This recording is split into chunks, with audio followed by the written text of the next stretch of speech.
সবাইকে নমস্কার। আশা করি আপনারা সবাই ভালোই আছেন। মিডল ইস্টে যুদ্ধ পরিস্থিতি দিনে দিনে ভয়াবহ থেকে ভয়াবহ হচ্ছে।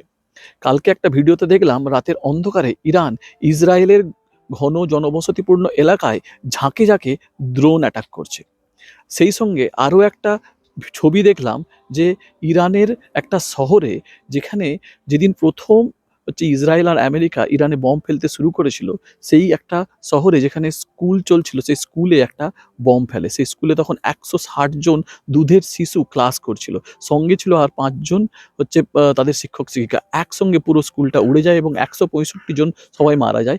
তার জন্যই আজকে তাদের শেষকৃত্যের জন্য সব হচ্ছে ইরানের লোকজন রাস্তায়, হাজারে হাজারে মানুষ রাস্তায় নেমে এসেছে তাদের শেষ শ্রদ্ধা জানাতে। আপনারা হয়তো বলবেন যে যুদ্ধের সময় তো এরকম হয়েই থাকে, কিন্তু আপনারা ঠিক বুঝতে পারছেন না, এই যুদ্ধটা একটু অন্য ধরনের খেলা চলছে। যদি সেটা বুঝতে হয় তাহলে পুরো ভিডিওটা দেখুন।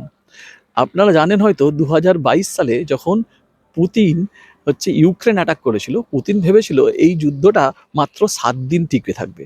পুতিন ভেবেছিল যে ইউক্রেনের যা ক্ষমতা ৭ দিনের বেশি এরা চালাতে পারবে না। কিন্তু সেই সময় আমেরিকা এবং নেটো দেশগুলো ইউক্রেনের পেছনে দাঁড়াতে যুদ্ধ এখনো চলে যাচ্ছে। ঠিক এই একই ভুলটা ডোনাল্ড ট্রাম্প করেছে। আমার মনে হয় ডোনাল্ড ট্রাম্প ভেবেছিল ইরান হয়তো যদি বোমবার্ডিং করা হয় আর ওদের যে সুপ্রিম লিডারকে বা কিছু নেতাকে যদি মেরে দেওয়া হয়, তাহলে মনে হয় এই যুদ্ধটা ওরা আত্মসমর্পণ করবে ইরান, এবং যুদ্ধটা বন্ধ হয়ে যাবে এবং পুরো আমেরিকার কন্ট্রোলে চলে আসবে। কিন্তু এখন পরিস্থিতি দেখে আমার যা মনে হচ্ছে, মোটেও ইরান তাদের সেরকম ভাবনাতেই নেই। তারা একদম যত পারছে প্রাণ দিয়ে যুদ্ধ করে যাচ্ছে, এবং আমার মনে হচ্ছে তো মরণ কামড় দেওয়ার মতো যুদ্ধ করে যাচ্ছে।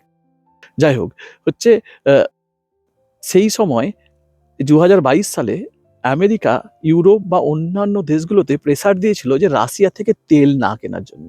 তেল না কিনলে কি হবে, হচ্ছে রাশিয়ার অর্থনীতি ভেঙে পড়বে এবং রাশিয়া কি করবে, আস্তে আস্তে যুদ্ধ থামিয়ে দেবে। কিন্তু সেটা হয়নি। এইখানে ইরান সেই একই তেল নিয়ে খেলা শুরু করেছে। ইরান কি করছে, যে সৌদি আরবে যত তেলের রিফাইনারি আছে সেগুলোতে অ্যাটাক করছে। সৌদি আরব বা এই গলফ কান্ট্রিগুলোর মেন বিজনেসটা কি, ওদের অর্থনীতিটা তো অয়েলের ওপর, অয়েল রিফাইনারি, ওখান থেকে অয়েল হয়, সেই অয়েলগুলো গোটা পৃথিবীতে ওরা সরবরাহ করে, এবং তার জন্যই ওরা যে টাকাটা পায় সেটা দিয়ে ওদের ওখানকার চলে। নাহলে তো আগে আগে তো ওখানে কিছু ছিল না, তেল আবিষ্কারের আগে তো ওখানে কিছু ছিল না, ওটা তো ছিল মরুভূমি, আর যাযাবররা বসবাস করতো। তেল আবিষ্কারের পরেই ওদের এই অবস্থা, এবং সেই তেল রিফাইনারিগুলোতেই ইরান অ্যাটাক করতে শুরু করেছে। কালকের একটা ভিডিওতে দেখলাম যে ইরান সৌদি আরবের আরামকো অয়েল রিফাইনারিতে অ্যাটাক করে দিয়েছে, যেখানে প্রত্যেক দিন ৫.৫ লক্ষ ব্যারেল তেল প্রসেস হতো। পুরো প্ল্যান্টটা এখন সাময়িকভাবে বন্ধ করে রাখা হয়েছে। আর একটা ইম্পর্টেন্ট জিওপলিটিক্যাল জায়গা আছে, সেটা হরমুজ প্রণালী। এই হরমুজ প্রণালী পারস্য উপসাগরকে আরব সাগরের সাথে যুক্ত করার একটা জায়গা। এই জায়গাতেই গলফ কান্ট্রিগুলোতে যে অয়েলটা হয়, সেই অয়েলটা অন্যান্য জায়গায় ছড়িয়ে পড়ে। টোটাল 20% অফ অয়েল যেটা ওয়ার্ল্ডে সরবরাহ হয়, সেটা এর পাশ দিয়েই হয়। তারপরে ভেবে দেখুন, যদি এই জায়গাটা বন্ধ করে দিয়েছে ইরান বলেছে যদি এই জায়গা দিয়ে কোনো অন্য দেশের তেল বহনকারী জাহাজ তারা দেখতে পায়, তারা ইমিডিয়েটলি গুলি করে সে জাহাজকে উড়িয়ে দেবে। তাহলে পুরো তেল সরবরাহ বন্ধ হয়ে পড়বে। সব ওখানে তেল সরবরাহ বন্ধ হয়ে যায়, সব সব শিপগুলো আটকে পড়ে আছে। এবং তার কারণ, এবং যেখানে যে এই যে তেল সরবরাহ হয় তার জন্য বিভিন্ন ইন্স্যুরেন্স কোম্পানি থাকে, সেই ইন্স্যুরেন্স কোম্পানিগুলোর বিল অনেক, মানে ইন্স্যুরেন্স কোম্পানিগুলোর চার্জ অনেক হাই হয়ে গেছে। তার জন্য এক দিনের মধ্যে 10% তেলের দাম বেড়ে গেছে। আমি আপনাদেরকে একটা ঘটনা বলি। যখন ২০২২ সালে যুদ্ধ শুরু হলো, তখন এখানে ১ বোতল সানফ্লাওয়ার অয়েলের দাম ছিল, যেটা সানফ্লাওয়ার অয়েল খাওয়া হয়, সেই সানফ্লাওয়ার অয়েলের দাম ছিল ৮০ সেন্ট, মানে ৮০ পয়সা, মানে ইউরোতে ৮০ পয়সা। এবং যখন যুদ্ধ শুরু হওয়ার পরে সেই তেলটার দাম গিয়ে দাঁড়ালো ৫ টাকা। তার মানে ৫০০%-এরও বেশি তেল জিনিসপত্রের দাম বাড়তে শুরু করলো। হাহাকার পড়ে গেছিলো কোথাও। তার কারণ যত যা কিছু, এই সব কিছু এই তেলের উপরেই ডিপেন্ডেন্ট। এই তেল, গলফ কান্ট্রিতে কোনো কিছু হচ্ছে মানে তার মেন অস্ত্রটাই তেল। ঠিক আছে? এই যে তেলের সরবরাহ বন্ধ হওয়ার সঙ্গে সঙ্গে যে জিনিসপত্রের দামগুলো বাড়বে, সেইগুলো পৃথিবীর প্রত্যেকটা একটা দেশের মানুষকে দিতে হবে। সে মুম্বাইকে বসবাস করছে, কলকাতা থেকে বসবাস করছে, কিংবা দার্জিলিংয়ে বসবাস করছে, কিংবা ইতালি থেকে বসবাস করছে, কিছু আসে যাবে না। সবাইকে এর মানে খরচের ভার বহন করতেই হবে।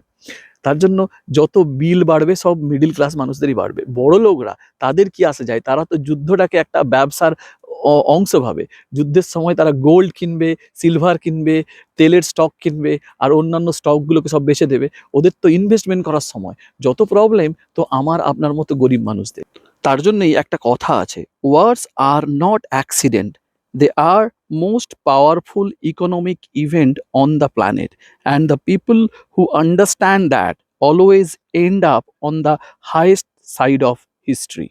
এই বলে ভিডিওটা আমি আজকে শেষ করলাম। আপনারা বুঝতেই পারলেন যে কি গেমটা চলছে যুদ্ধে। যুদ্ধ থেমে যাবে কিনা জানি না, কবে থামবে তাও জানি না। তবে আশা করি যত তাড়াতাড়ি যুদ্ধ থেমে যায় আমাদের মতো মানুষদের জন্য ততই ভালো। আর যুদ্ধের ফলে যে কত শিশু মৃত্যু হচ্ছে তা চোখে দেখা যাচ্ছে না। সত্যি কথা বলছি, এই শিশুদের মৃত্যু সে যে দেশেরই হোক, শত্রু দেশ, মিত্র দেশ, কার দোষ কার গুণ আমি কিছু জানি না, কিন্তু যেমন আমি ভগবানের কাছে প্রত্যাশা করি যেমন একটা শিশুরও এই যুদ্ধে না মৃত্যু হয়। জানি না ভগবান আমার কোনোদিনও কোনো কথা শুনবেন কিনা, তবুও বলবো ভগবানকে যে যুদ্ধে একটা শিশুকেও মেরে ফেলো না। ভালো থাকবেন সবাই, ধন্যবাদ।